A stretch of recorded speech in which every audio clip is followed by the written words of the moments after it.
আসসালামু আলাইকুম। সপ্তম শ্রেণীর নতুন আরেকটি গণিত টিউটোরিয়ালে সবাইকে স্বাগতম। আজকে আমরা আলোচনা করব প্রথম অধ্যায়ে মূলদ ও অমূলদ সংখ্যার পঞ্চম পাঠ, অর্থাৎ ৮ পৃষ্ঠার অনুশীলনের ৫ নং প্রশ্নের সমাধান। তো দেরি না করে চলো শুরু করা যাক।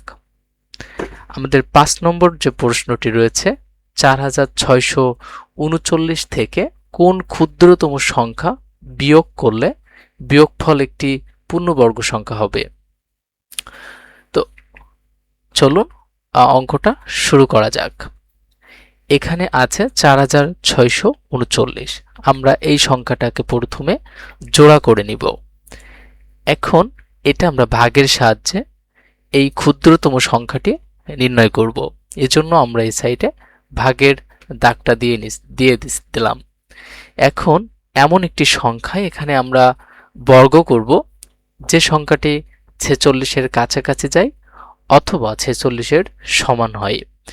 আমরা যদি ৬কে বর্গ করি তাহলে ৬ বার গুণ করলে হয় ৩৬। অন্যদিকে ৬-এর পরের সংখ্যা আছে ৭। যদি আমরা ৭কে ২ বার গুণ করি অর্থাৎ ৭ গুণ ৭ তাহলে হয় ৪৯। তাহলে ৪৯ যেহেতু ৩৬-এর বেশি হয়ে যাচ্ছে, সেজন্য আমরা এখানে নিব ৬। অর্থাৎ এখানে ৬ নিলে ৬ ২ বার গুণ করলে ৬ আর ৬ গুণ করলে হয় ৩৬। এখন আমরা এখান থেকে সংখ্যাটা বিয়োগ করব। ৪৬ থেকে ৩৬ বিয়োগ করলে হয় ১০, আর যে পরে যে জোড়াটা ছিল সেই জোড়াটা আমরা নিচে নামাবো। এখন এই সাইডে আমরা আমাদের বাম সাইডে আরেকটা ভাগের দাগ দিব। বাম সাইডে আমরা আরেকটা ভাগের দাগ দিব। এখানে ৬ এপাশে এসে ডাবল হয়ে যাবে, অর্থাৎ ৬ এপাশে ডাবল করলে ১২ হয়।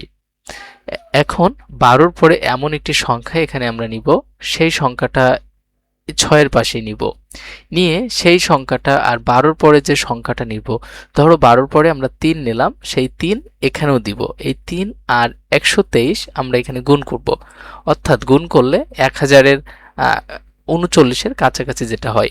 অর্থাৎ ৬-এর পরে যদি আমরা এখানে ৮ নেই আর ১২-র পরে এখানে যদি ৮ দিই, অর্থাৎ এইখানে যে সংখ্যাটা দিব আমরা এই ডান পাশের এখানেও কিন্তু আমাদের সেই সংখ্যাটা দিতে হবে।